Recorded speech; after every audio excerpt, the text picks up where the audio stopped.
tutorial. Updated na po ito 2021.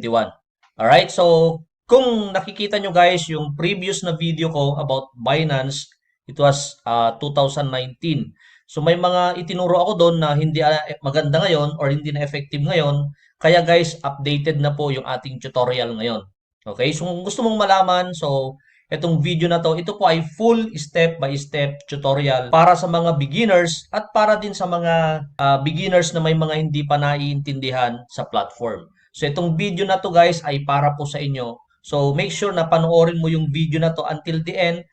Ituturo ko sa inyo yung full step-by-step guide para matutunan nyo kung papaano po ang Binance. Yes, welcome back guys dito sa aking YouTube channel. Kung bago ka lang sa aking YouTube channel, my name is Mark from Pinoy Influencer. Ang channel ko po ay nagtuturo kung paano po kayo kumita ng totoong pera sa online, tutorials, motivation, trading,